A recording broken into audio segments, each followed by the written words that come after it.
Hi, and welcome to a Magical Mystery Church summer rerun. This video is a rerun of an article I read a couple years ago about Alice Bailey, Lucis Trust, and all that. And I thought it would be a good video to... I'm just scrolling through Lucis Trust videos and just weird stuff I just came across. Anyhow, I've been working on the series about the World Federation, the Ecumenical Agenda, and in the last part partly it was about the United Nations, and I just thought I would add this video as a rerun after that because Alice Bailey was part of promoting the United Nations, and Lucis Trust is kind of the spiritual foundation or the spiritual department of the United Nations. So I thought this would be a good video to rerun at this time right now. And look, they're working with angels. Isn't that cute? Nope. Community building in the digital age, working with angels. What? Sounds like NAR, doesn't it? Anyhow, however, I have added a 12-minute informative video about just Alice Bailey, her little bit of her life story and her involvement with the United Nations.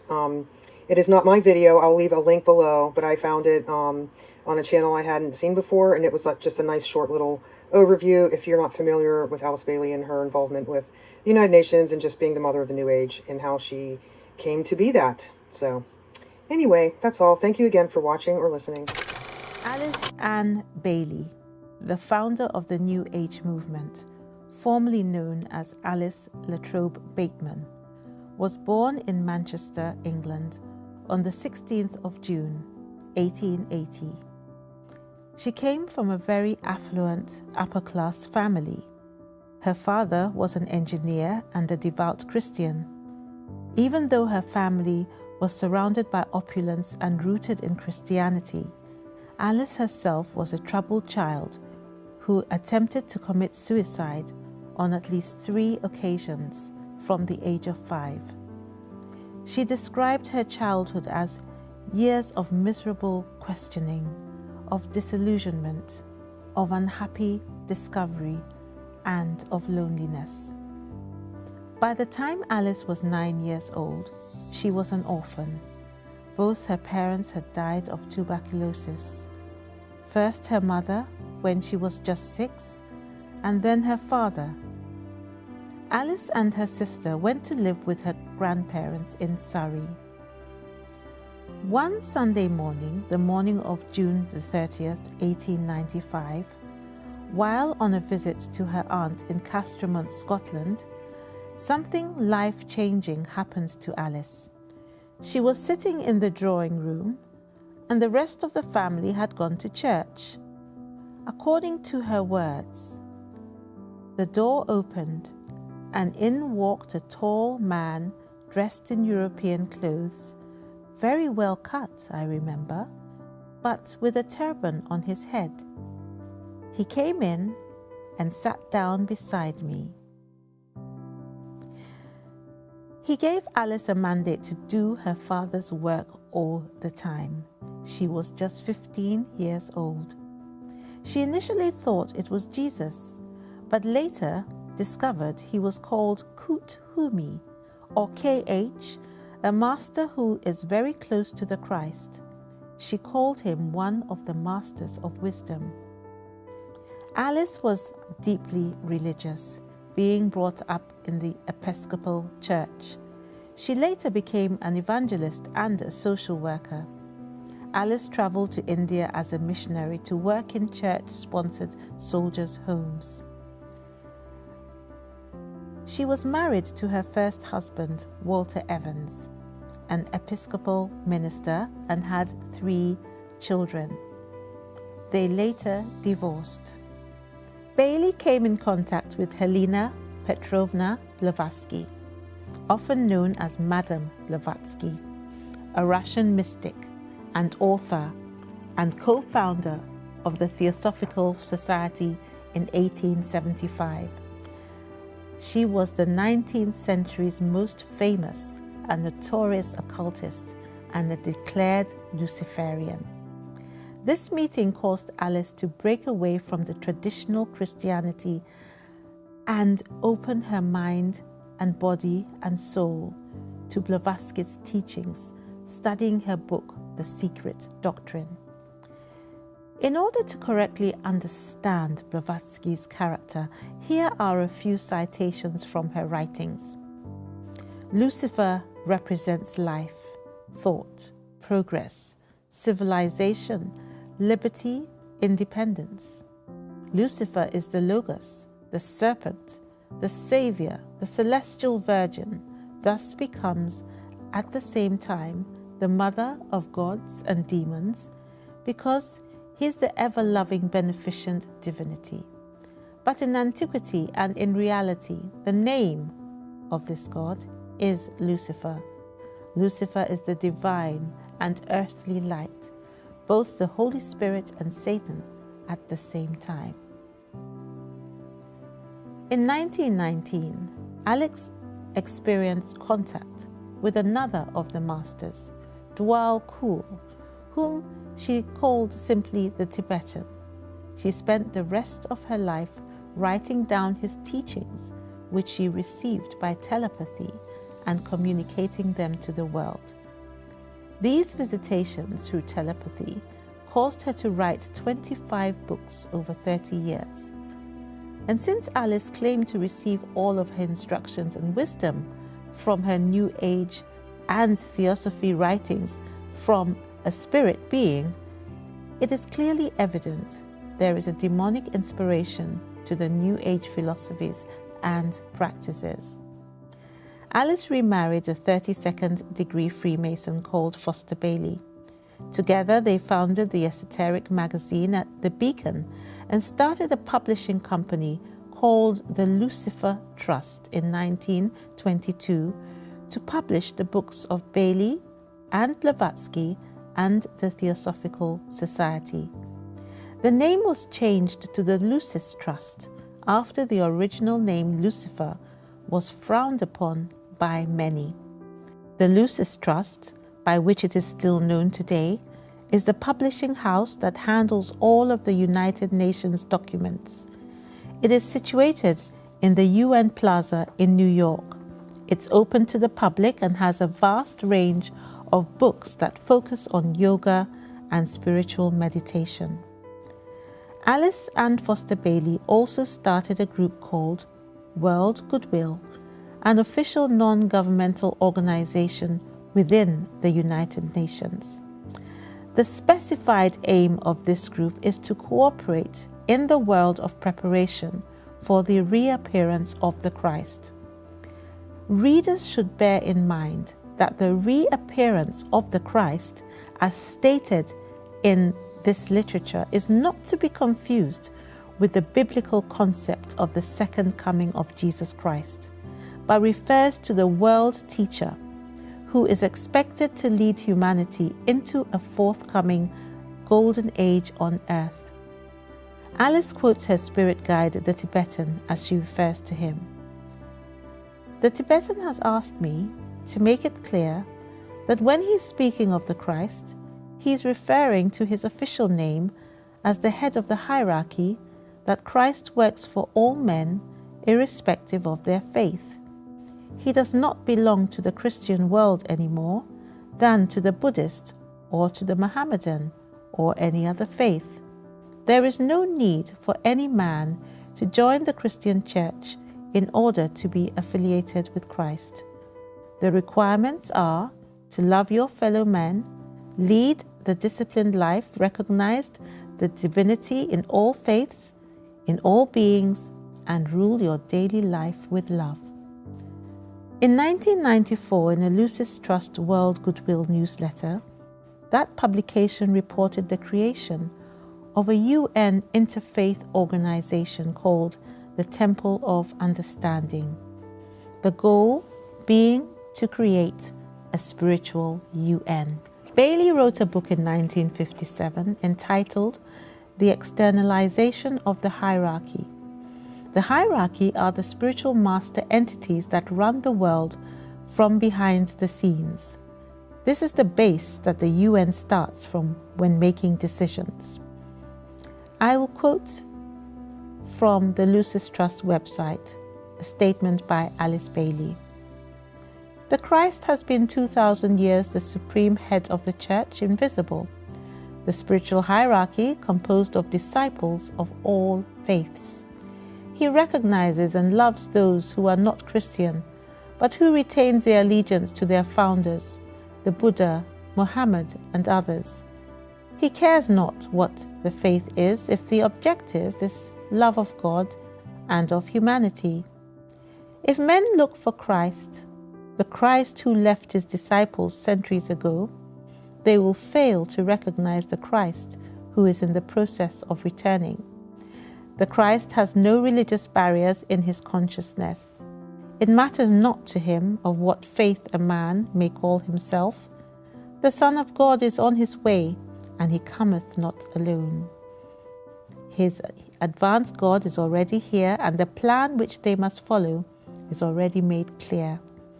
Let recognition be the aim.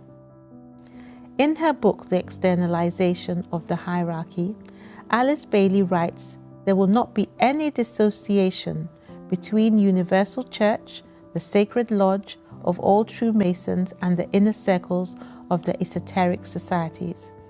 In this way, the goals and the work of the United Nations shall be solidified, and the Church of God, led by all religions and by all spiritual groups, shall put an end to the great heresy of separateness. What did Christ say to us? He said, "Be thou separate, come out of them, be separate." Unfortunately, today, many pastors and well-known people are being deceived by the United Nations. They are being invited to join what is called the World Peace Movement, and yet Jesus clearly states that there's no peace without him. What does the present priest of the UN have to say? The United Nations is the way to oneness that leads to the supreme oneness. It is like a river flowing towards the source, the ultimate source. The United Nations becomes for us the answer to world suffering, world darkness, and world ignorance. The inner vision of the United Nations is a gift supreme. This vision the world can deny for 10, 20, 30, 40, 100 years. So what is the New Age agenda? Number 1, merge God and nature. Eugenics, number 2. Number 3, eradicate male-female distinction. Number 4, world peace and nuclear disarmament. Number 5, one world economic and financial system. Number 6, one world government. And number 7, one world religion.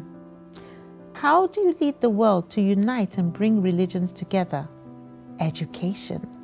The world will not change and find peace if there is not a new education. These are the 10 points. The 10-point charter of Alice Bailey, adopted by the UN. And the purpose of the 10 points is to change Judeo-Christian tradition, or to redeem the nations from Judeo-Christian tradition. Number 1, take God and prayer out of the education system. Number 2, reduce parental authority over the children. Number 3, destroy the Judeo-Christian family structure or the traditional Christian family structure. Number 4, if sex is free, then make abortion legal and make it easy. Number 5, make divorce easy and legal. Free people from the concept of marriage for life. Number 6, explore different kinds of sexuality. Number 7, debase art. Make it run mad. Number 8, use media to promote and change mindsets. Number 9, create an interfaith movement. And number 10, get governments to make all these laws and get the church to endorse these changes.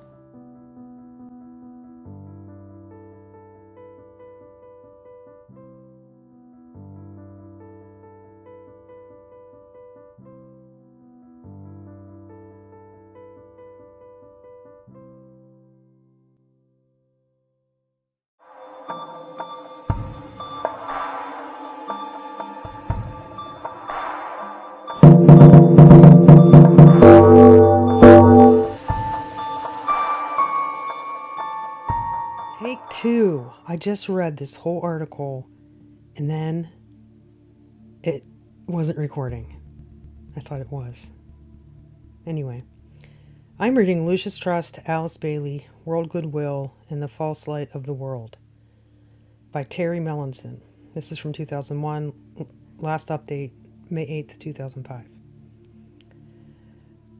I'm reading this as a follow-up to my Constance Cumby series about the family hijacking evangelicalism and the networking between New Age and Christian evangelical organizations and stuff. And this can stand alone, but I just thought it was important to really consider, like, what does this mean? How bad is it to be yoked up with New Agers? And this is why I'm reading this article today. Alice Ann Bailey, a leading disciple of the Russian theosophist Madame Helena Blavatsky, formed the Lucifer Publishing Company in 1920. 1922 saw the organization's name changed to Lucis Trust though the advancement of the Luciferian beliefs remained true. Beliefs that, in Blavatsky's words, oppose the materialism of science and every dogmatic theology, especially the Christian, which the chiefs of the society regard as particularly pernicious. Lucis Trust promulgates the work of an ascended master who was working through Alice Bailey for some 30 years. The Lucis Trust Publishing Company and their many fronts and organizations worship an externalized hierarchy of ascended masters who carry out the work of a Luciferian master plan for the establishment of a permanent age of Aquarius ruled by one Sanat Kumara, the Lord of the World. Lucis Trust is a powerful institution that enjoys consultative status with the United Nations, which permits it to have a close working relationship with the UN, including a seat on the weekly sessions, but most importantly, influence with powerful businesses and national leaders throughout the world. Through its founding of World Goodwill, Lucis Trust is aggressively involved in promoting a globalist ideology. Authors and participants in its various conferences read like a who's who of globalist insiders. Featured on its website, for example, is the Universal Declaration of Human Responsibilities, put forth in April 1998 as a companion document to the notorious UN Universal Declaration on Human Rights. Signatories to the World Goodwill document include Helmut Schmidt, former Chancellor of West Germany, Malcolm Fraser, former Australian Prime Minister, Oscar Arias Sanchez, former Prime Minister of Costa Rica, Shimon Peres, Robert McNamara, Paul Volcker, and Jimmy Carter. It is as much a political organization as an occult religious one. And that's from New Age Roots by Stephen Bonta. Lucis Trust is run through an international board of trustees whose membership is said to have included John D. Rockefeller, Norman Cousins, Robert S. McNamara, Thomas Watson Jr., IBM, former U.S. Ambassador to Moscow, Henry Clausen, Grand Commander of the Supreme Council, 33rd degree Southern District Scottish Rite, and Henry Kissinger. This would then tie Bailey's influential occult organization into the international conspiracy of elitists, including the Council on Foreign Relations, the Bilderbergs, and the Trilateral Commission. I've been able to confirm some of these connections through Lucis Trust's involvement in the Windsor International Bank and Trust Company, where on its site, the Windsor Bank plainly states that it's a member of, advisor to, affiliate of, friend of, benefactor of, or contributor to the following organizations, to name several. I'm just going to read some of these. International Fund for Development, the Hall Family Foundation, the Rockefeller Foundation, the WHO, Habitat for Humanity, the Lucis Trust, NGO, United Nations, National Resources Defense Council, Capital Missions Company, Investor Circle, the Coca-Cola Foundation, Fellowship for International Education, International Monetary Agency, International Center for Educational Advancement, Christian Children's Fund, worldwide.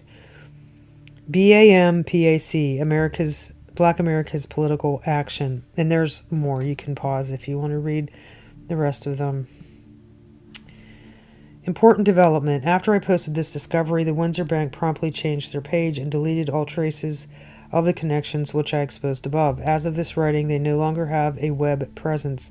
I've been able to salvage a copy thanks to Google's cache of the page as it appeared when I wrote this Lucis Trust expose. Here is the original. One disturbing aspect is the blatant targeting of children. Lucis Trust directs an activity called Triangles in Education, which is partnered with groups that make some contribution to the task of laying the foundations for the new education. This, according to Bailey, is part of the overall work of the new group of world servers, a band of obedient workers and servers of the Word.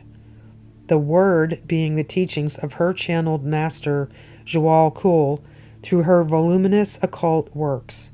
The Word has been heeded by the likes of Robert Mueller, former Assistant Secretary General of the United Nations and winner of the UNESCO Prize for Peace Education in 1989, for his World Core curriculum. He said, "The underlying philosophy upon which the Robert Mueller School is based will be found in the teachings set forth in the books of Alice A. Bailey by the Tibetan teacher Joal Kuhl." The overshadowing. Alice Bailey was born on June 16, 1880, in the city of Manchester, England. She was raised in an Orthodox Christian family, which she would say later made her very unhappy and a bad-tempered little girl. Life was not worth living, she said, and the feeling of worthlessness and a certain amount of curiosity about life and death led her to attempt suicide 3 times before she was even 15. At the age of 15, her first mystical encounter occurred while her family had gone to church. While she was in a room reading, a man wearing a turban on his head suddenly entered her room. Startled and not being able to say a word, an obvious out-of-place character in the 19th century Manchester, this stranger spoke to her.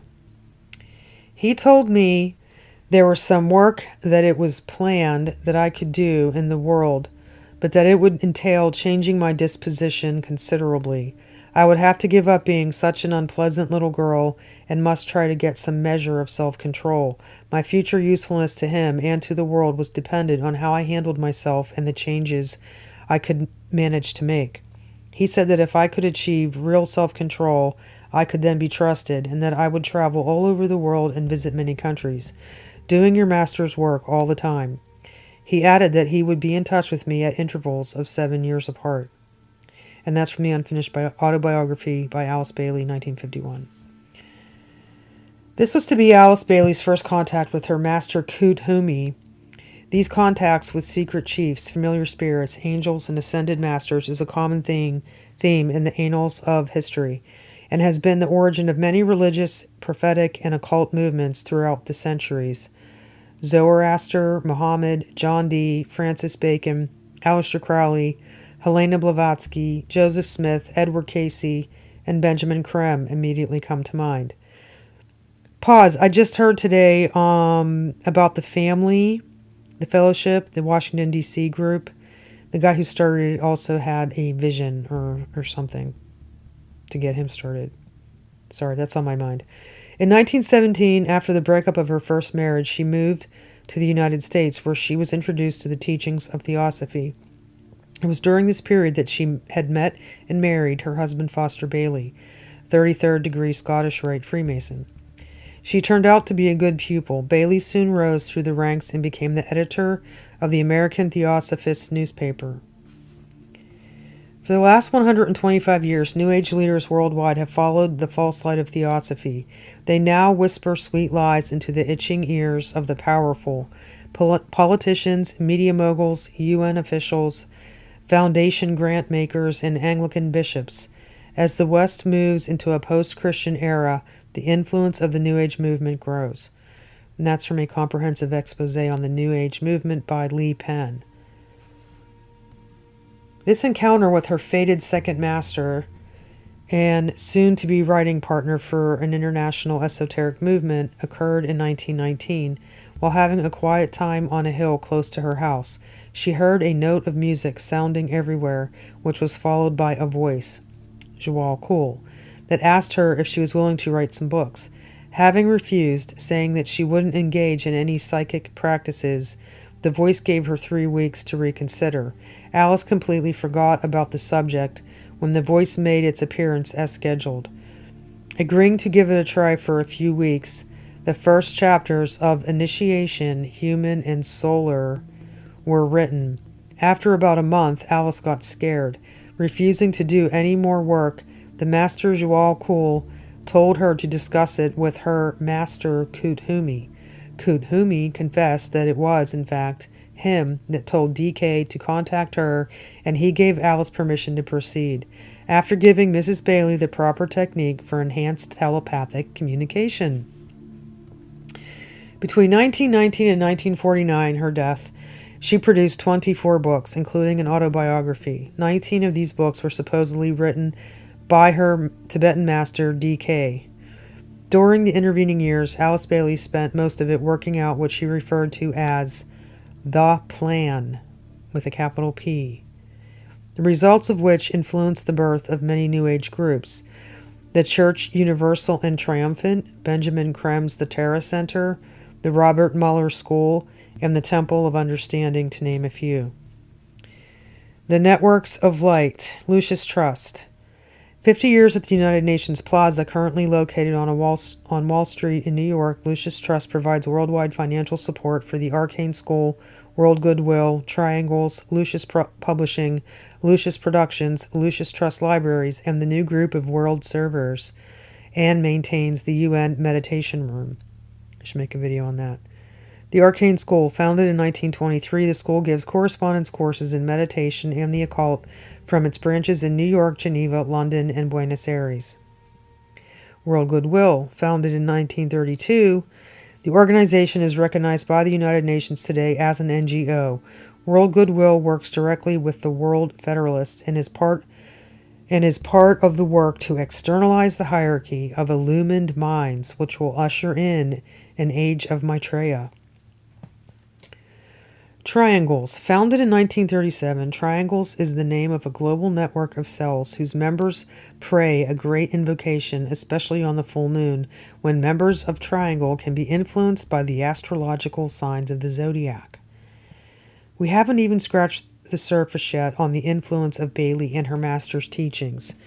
Let's look at a comparison by two writers who talk about Lucis Trust's World Goodwill, which when compared illustrate both sides of Lucis' agenda, the manipulation of politics towards a new world order and the manipulation through occult means to manifest the plan of the hierarchy.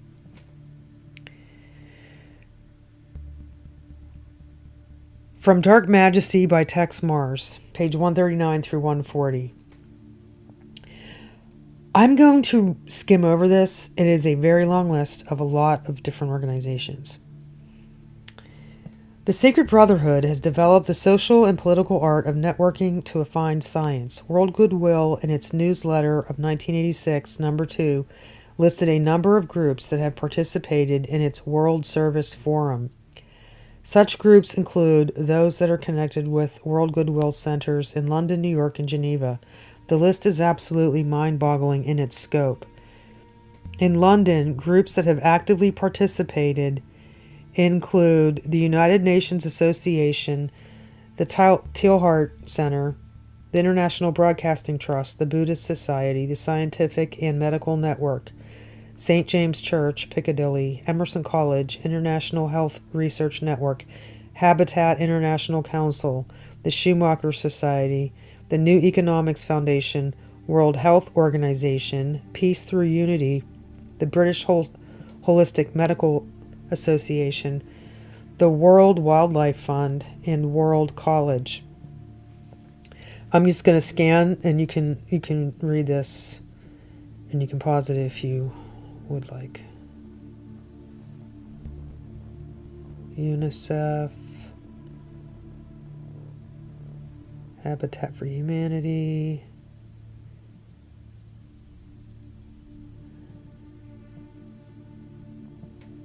In Geneva, Switzerland, we find the following groups to be participants in the programs of World Goodwill: the International Commission of Jurists, Pax Christi International, Transnational Perspectives, Amnesty International, the United Nations University for Peace, and the Bureau for Affairs of Non-Governmental Organizations of the United Nations Organization.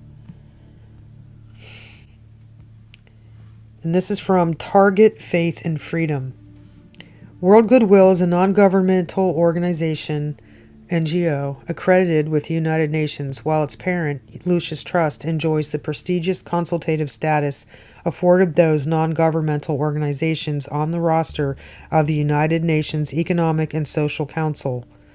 Increasingly powerful deep-pocket NGOs, which are neither elected nor accountable, are received as the voice of civil society. Those NGOs which the United Nations selectively elevates to consultative status are called upon by ECOSOC as advisors, representative of civil society. Both World Goodwill and Lucis Trust are engaged in Earth Charter advocacy. World Goodwill's spirituality is patently pagan. The following declaration is taken from their promotional material. During both the full moon and new moon periods, there is a similar emphasis on the work of energy distribution and meditation. We consciously align with the rhythmic pattern of energy flow each month. We become a part of a planetary meditative process carried forward at all levels of consciousness and with great creative potential for anchoring the seeds of the coming civilization and the germ of the new culture. If World Goodwill so unblushingly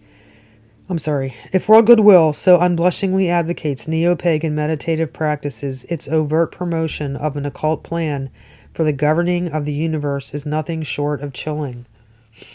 Quote, there is an inner government of the planet known under such different names as the spiritual hierarchy, the Society of Illumined Minds, or Christ and his Church. According to various religious traditions, humanity is never left without spiritual guidance or direction under the plan. The widespread expectation that we approach the age of Maitreya, as it is known in the East, when the world teacher and present head of the spiritual hierarchy, the Christ, will reappear among humanity to sound the keynote of the new age.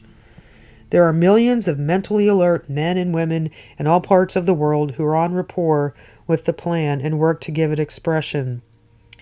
They are people in whom the consciousness of humanity as one interdependent unit is alive and active.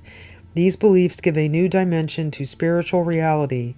They provide opportunity for cooperation with the spiritual evolution of humanity.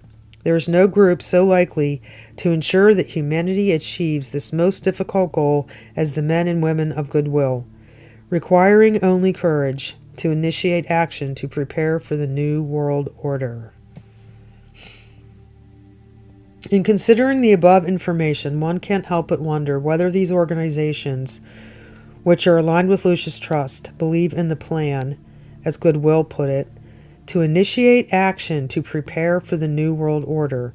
I believe that they do, and it is my intention to prove that conviction throughout this site, and specifically that it is a spiritual plan, a plan that, if giving a thorough evaluation from their own writings, can be seen as nothing less than Satan's attempt to implement a totalitarian demonic throne upon the earth and humanity's forced worship through Luciferic rites.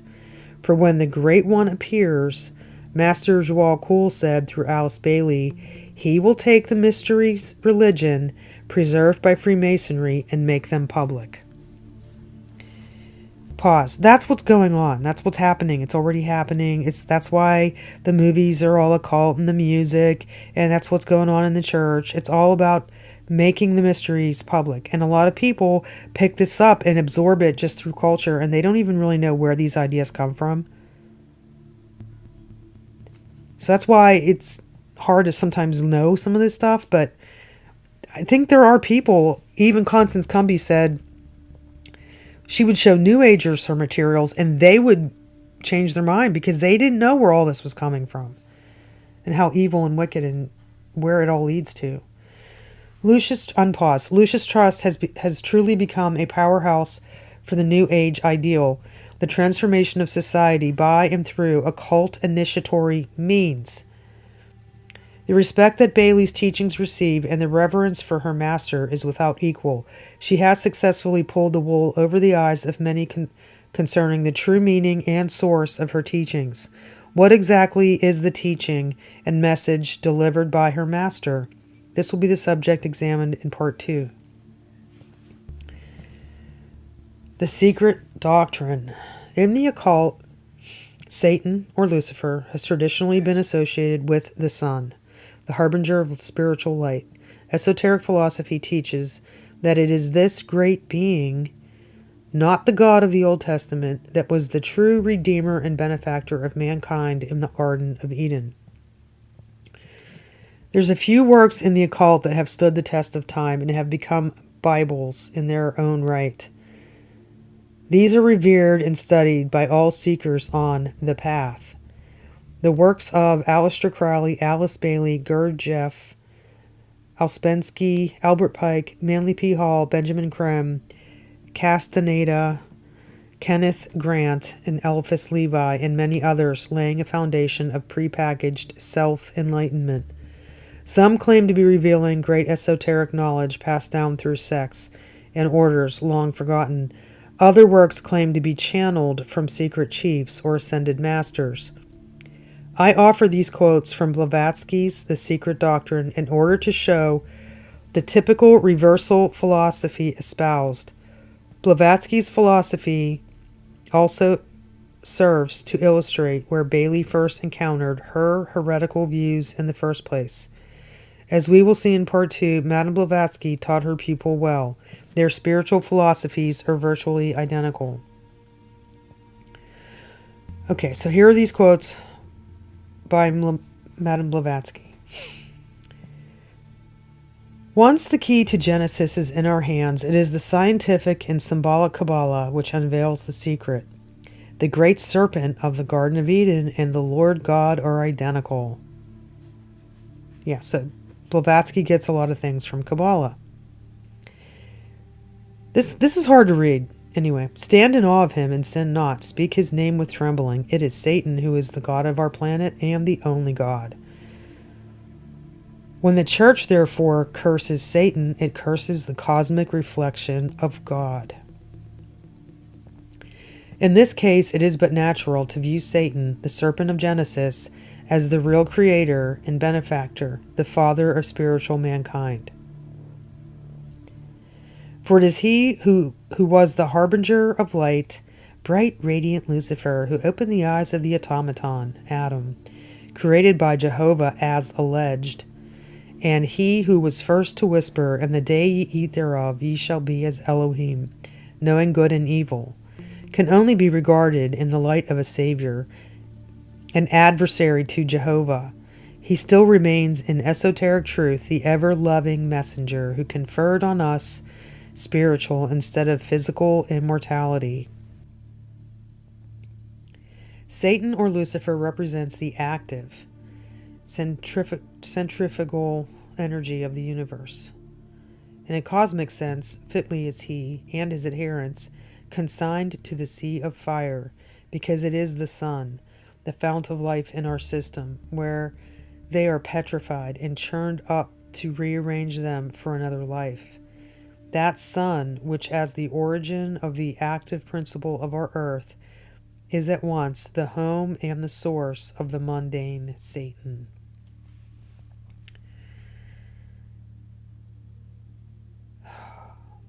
One has to keep in mind where this heresy originated.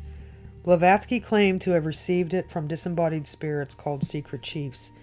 These interdimensional or demonic beings seem to be appealing directly to the intellect. Our intelligence, after all, is a thing of great pride, isn't it?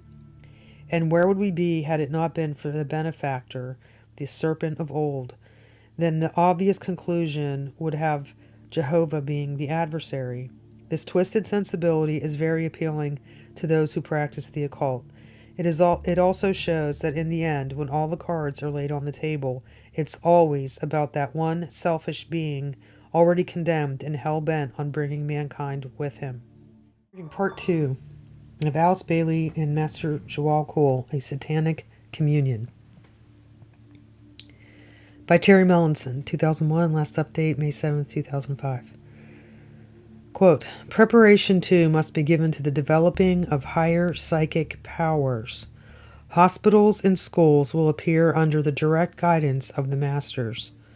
Teachers will train the minds of pupils to be responsive to direct inspiration from above, unquote.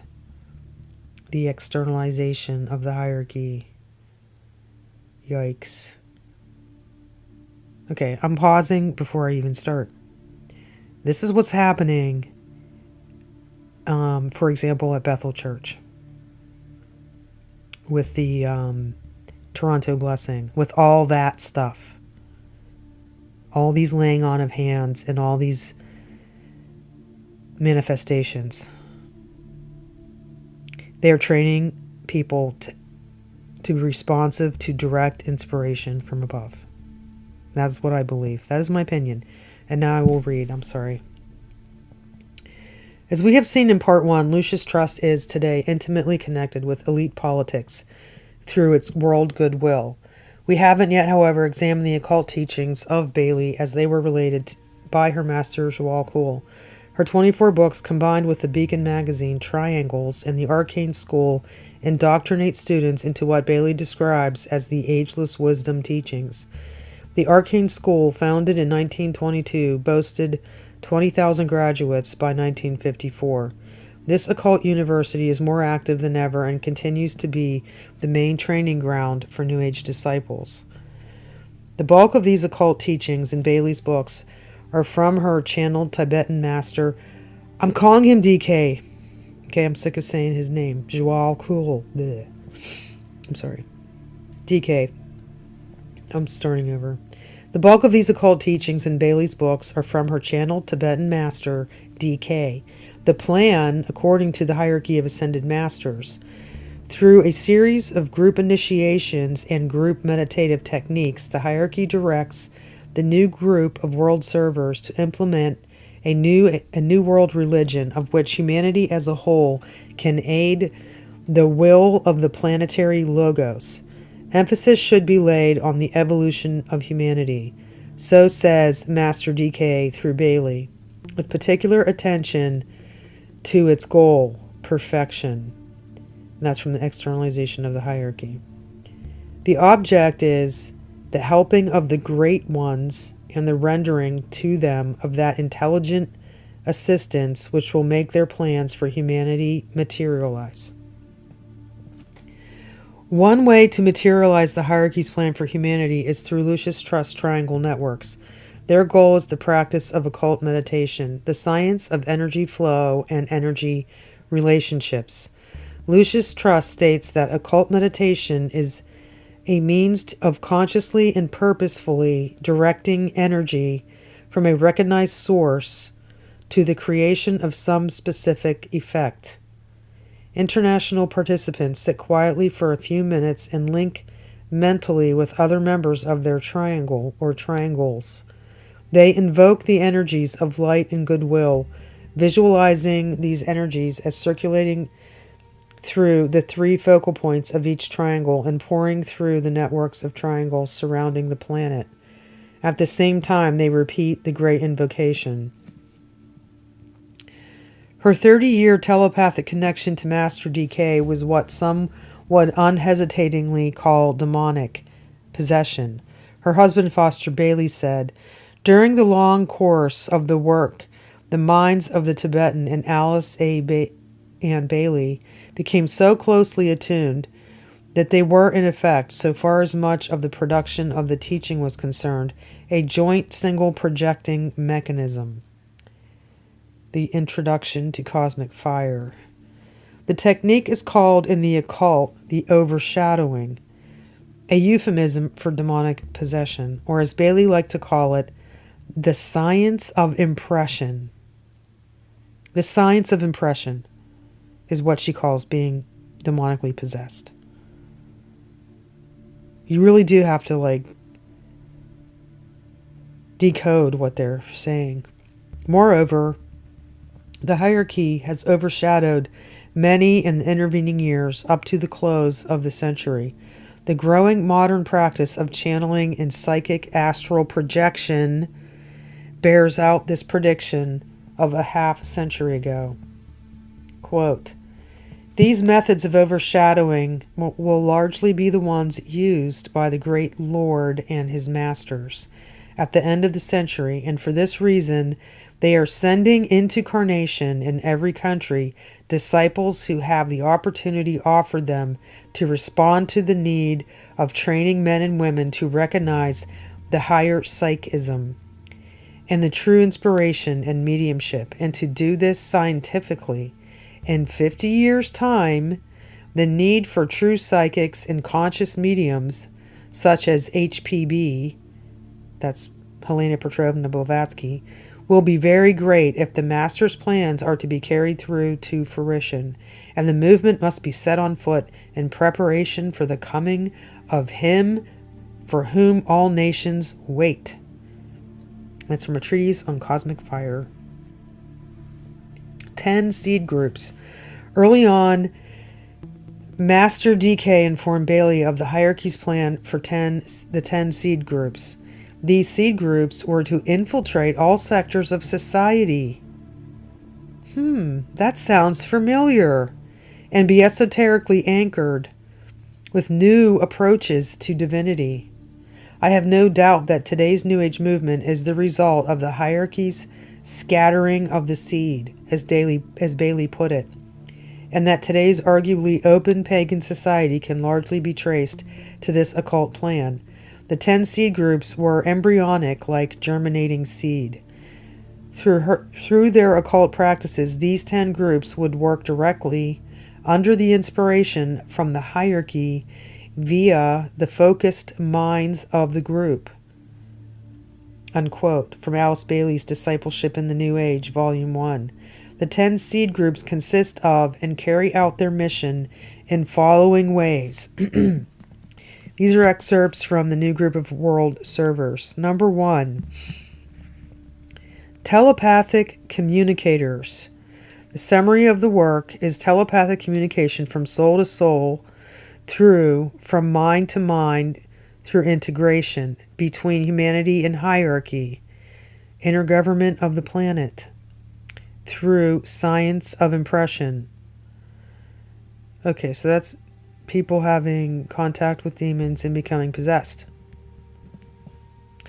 Trained observer, summary of work, dissipation of world glamour, illusion, and Maya through illumination.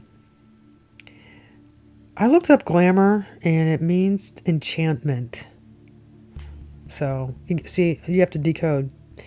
Magnetic healer, summary of work.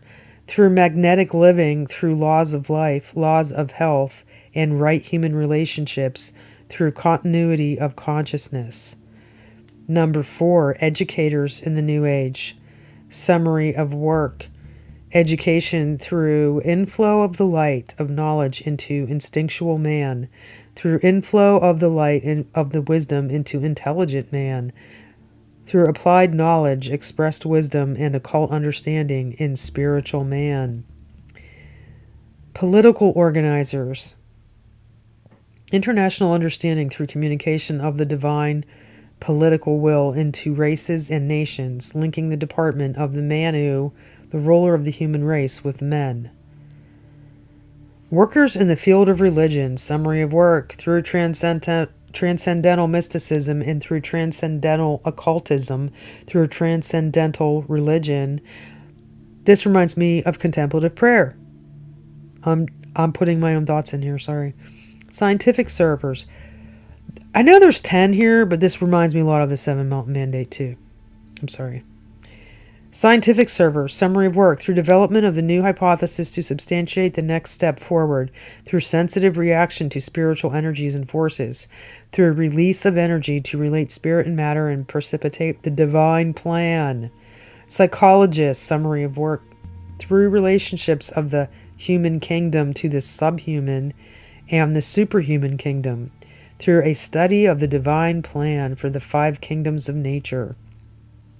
Financiers and economists, summary of work, through a study of the nature of prana or etheric energy, through a study of deflection of this form of concretized energy into constructive channels and ways of light, through a study of the law of supply and demand. And creative workers, summary of work, through linking life and form, through philosophical relationships of synthesis and the plan. Truly an occult conspiracy of the highest kind, and worrisome at the very least for anyone, both Christian and non-believers alike. When you factor in what I've shown in Part 1, Lucis Trust's influence over international elite politics is downright chilling. The most revealing part of the seed groups is the fact that the political organizers link the department of the Manu, the ruler of the human race, with men. Okay. The political organizers link the department of the Manu with men. The Bible already tells us that the ruler of the human race is Satan. John 12:31 and 14:30, Ephesians 6:12, Luke 4:6-7, 2 Corinthians 4, and then it follows that the department of Manu must be but another name for the deceiver. This is indeed the case. In Frontier Science, Social Change, Paul von Ward relates, Hermetic principles comprise part of a body of knowledge allegedly given to humans by an advanced being more than 5,000 years ago. He has been known by various names, including Thoth or Seth in Egypt, Manu in India, Hermes in Greece, and Lucifer or Satan in Judeo-Christian tradition, unquote. That's Paul von Ward. Wow.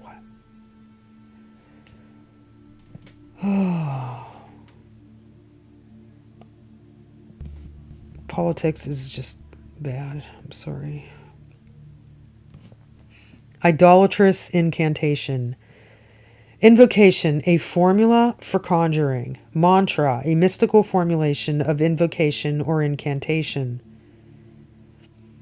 As mentioned before, the Great Invocation is sounded while the triangle networks of light workers meditate to cause the energy flow of the hierarchy to enter and influence humanity. The present version, giving in 1945 as shown above, was the 3rd installment of a series of invocations given to Bailey by Jewel Cool.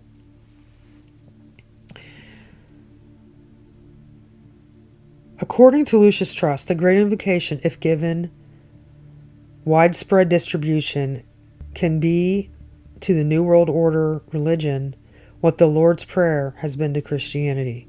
The wording was intentional, so that Christians would not become suspicious.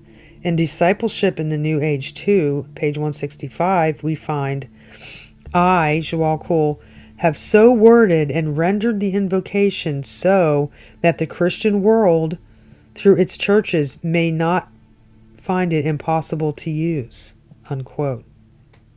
This represents a calculated deception on DK's part. On page 150 and 156, we learn, quote, it can be so presented to the masses everywhere. The general public will be prompted to take it up and will use it widely. The meaning of this invocation has been expressed in terms which are understandable in a measure to the average person because of its familiar wording based on many scriptural terms. But the true inner implications and significances are not superficially apparent. They mean one thing to the ordinary man. They mean another thing to the man upon the probationary path. These words mean still another thing to the disciple. To initiates and to the senior members of the hierarchy, they convey a still higher and more inclusive significance. Unquote. That is indeed the case, and the actual words used are giving a totally opposite meaning when examined under the light of biblical scripture. And compared point for point with Bailey's writings, she often quotes scripture, the interpretations of which are given by her channeled master.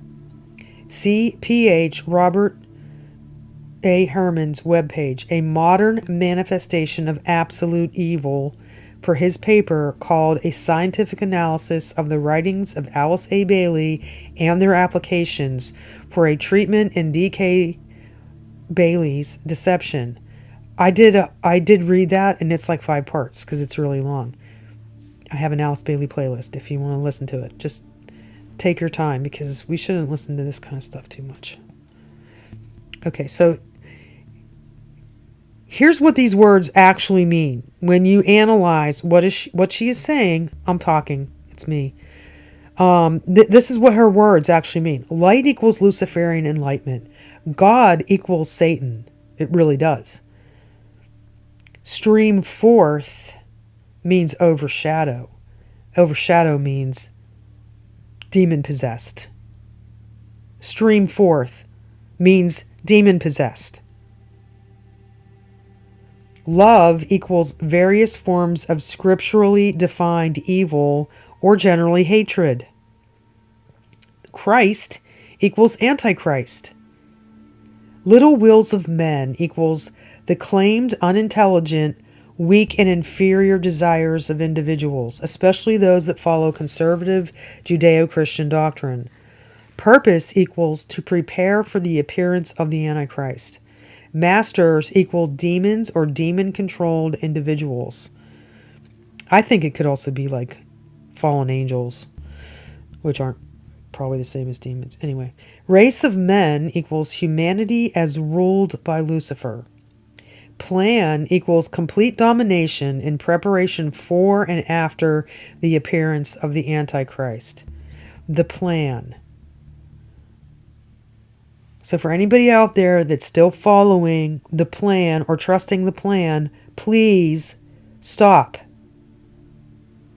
Seal the door where evil dwells. That's in the invocation. I will not read it. It's very evil, although it sounds nice.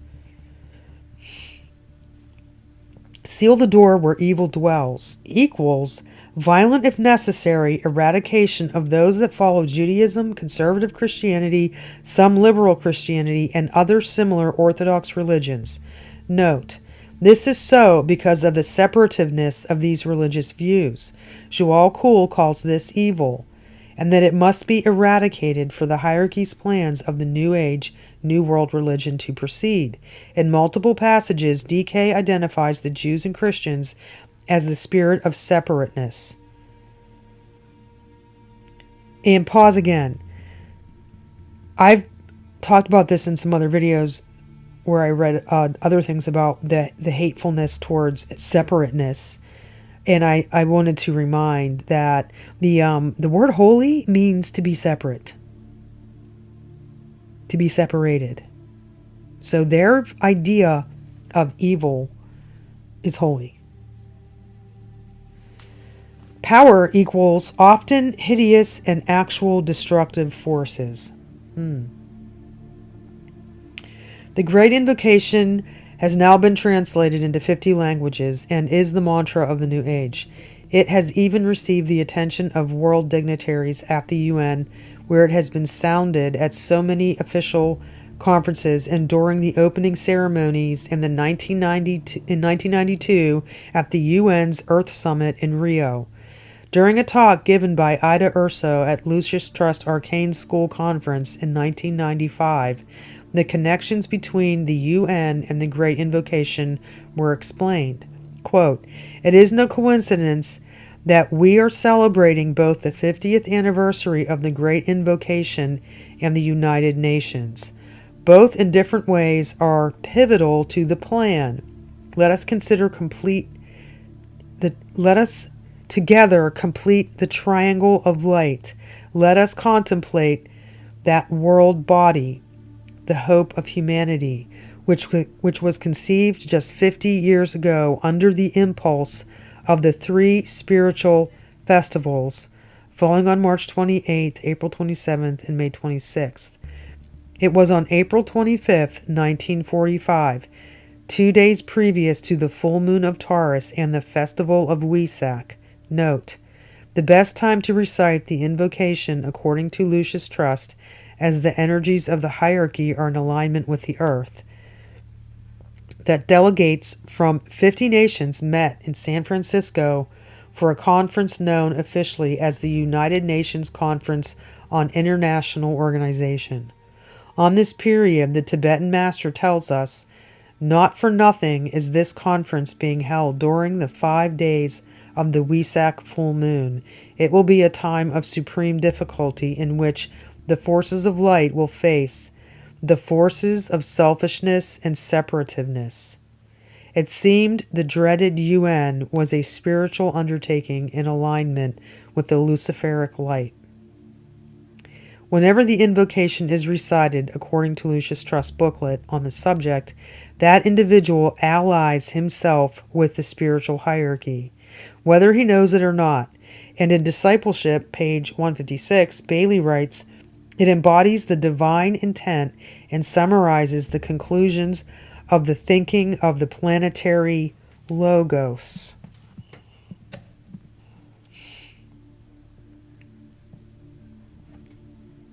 Luciferic initiation. Some background is necessary on chakras and the Kundalini in order to proceed further with this expose. In Hindu occult practice, the main root of the New Age movement, there are 7 major centers for Kundalini energy. By occult methods using meditation, drugs, visualization, yoga, and whatever means necessary, initiates seek to awaken the sleeping fiery serpent, Kundalini, for a higher state of consciousness.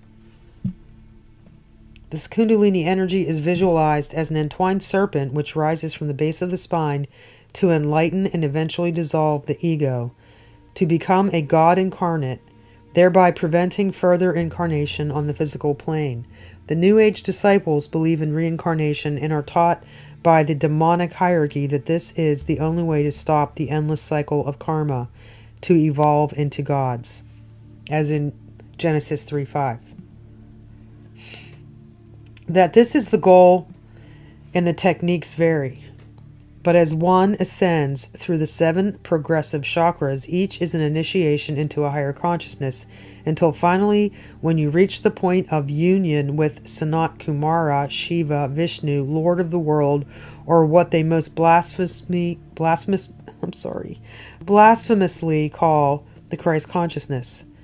Satan's deception is that through each successive chakra, the occult initiate actually does perceive a shift in consciousness, which to him, it seems, is a progressive shift. The occultist now feels his contact in psychic telepathy with the hierarchy getting stronger. As he continues, the initiate invariably reaches a point of no return. There is no turning back, and all those doubts he failed to heed, being the right path or not, are finally revealed to him. It's too late. They're his. This is called Luciferic initiation.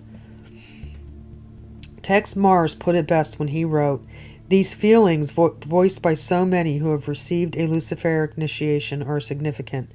They point to 2 inescapable facts. Number 1, the initiate recognizes that he is coming into close contact with dark, evil forces, and a spirit of fear engulfs him. And number 2, after the initiation, his mind is patently altered. This is what New Agers call the Kundalini or Shaktipat experience, technically termed a paradigm shift or worldview shift. Shaktipat, that's when they touch you and you start laughing or crying or acting drunk and falling down. That's what that is. It sounds familiar. Bailey's planetary logos. For the Greeks, the logos was the divine pattern found in humans. the plural of logic. The Hebrews had a similar view, which they called Dabar. Dabar was also a representation of a divine pattern, and they thought that it could only be found in certain things. An example would be Moses receiving the word logos from God through the Ten Commandments. It was also known as the means through which man can receive the wisdom of God. The Apostle John was aware of this concept, and he used it to appeal to both the Greeks and the Hebrews of his time. In the beginning was the Word, Logos, and the Word, Logos, was with God, and the Word, Logos, was made flesh and dwelt among us. It was a particularly forceful way of teaching the divinity of Jesus as the Logos. Consequently, this plural aspect in the Logos was to be a defining factor for the Church's teaching of the Trinity. Jesus has always been the Logos. So when Bailey's teacher and mentor H.P. Blavatsky wrote, actually the serpent was the Lord God himself, who, as the Ophis, the Logos, or the bearer of divine creative wisdom, taught mankind to become creators in their turn, unquote. Christians must have been horrified. Bailey's own planetary Logos carries on in the Luciferic tradition. She didn't call her organization Lucifer Trust for nothing. And so it is. Alice Bailey's Trinity. Notice that Lucifer is the ruler of humanity. He's also identified with something called the planetary throat center. This is a clue that she is talking about chakras. Lucifer, or rather Luciferic energy, is released when the fifth chakra, throat, is awakened. Notice how Sanat, Satan, Kumara, is also identified with the spiritual pineal gland and planetary head center. This would correspond to the seventh chakra. Chakras are also called energy centers, so Bailey's planetary centers fits within the chakra teaching, and Bailey calls her logos logoic kundalini. What's more, each chakra is a logos unto itself. Bailey says that the planetary logos is called the first Kumara, the one initiator, and he came to this planet from Venus, an allusion to Lucifer and his traditional association with Venus, son of the morning. Elsewhere, she writes that the goal for the planetary logos is God consciousness, and that the illuminating light of the fifth logos, Lucifer, fifth throat chakra, is felt at the third initiation. And she makes another statement that the Venus scheme was signalized by the Venusian planetary logos on his fifth chain or chakra. According to Hindu tradition, each chakra center also has its associated color. If you look at the drawing at the top right, you can see that the fifth chakra, Lucifer, is given the color blue. Below it is a representation of the throat chakra bathed in its characteristic blue light. Blue light. Look familiar? It should. The Reader's Digest full-page ad I've shown above also has a blue glow. In part 1, I displayed the Lucis Trust logo, and it too features this streaming blue light. The New Age symbol invented by Foster Bailey has a plethora of symbolic imagery.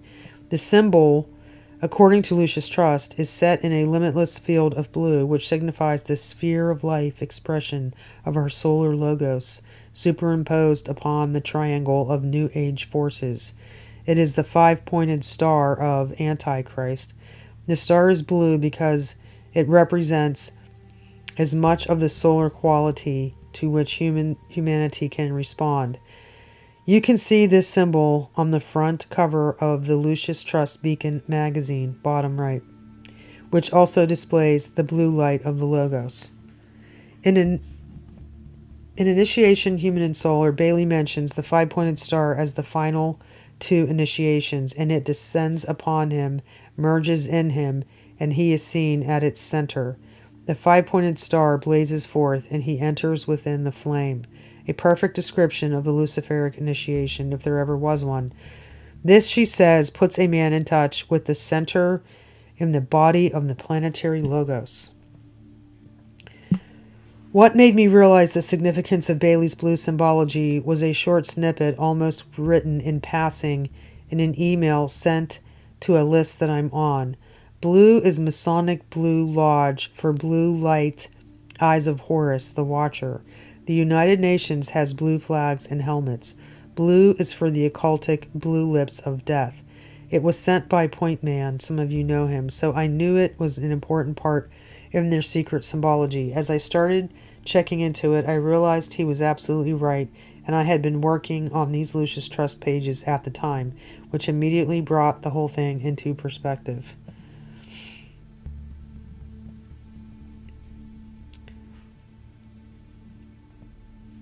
Quote,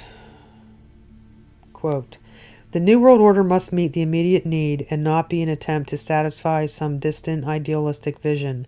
The New World Order must be appropriate to a world which has passed through a destructive crisis into a humanity which is badly shattered by the experience.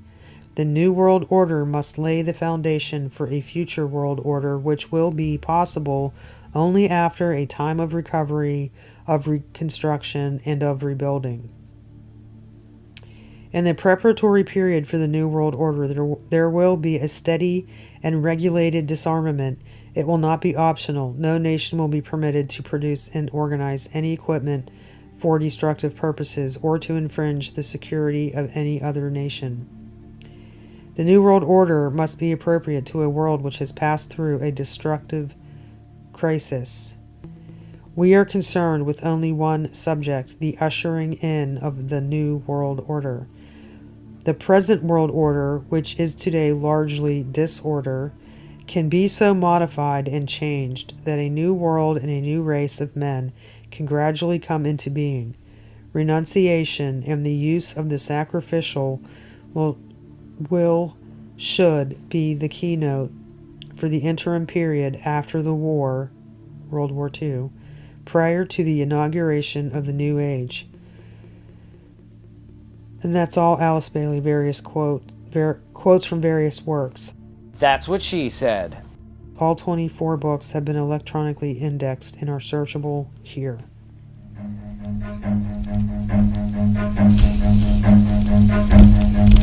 Run.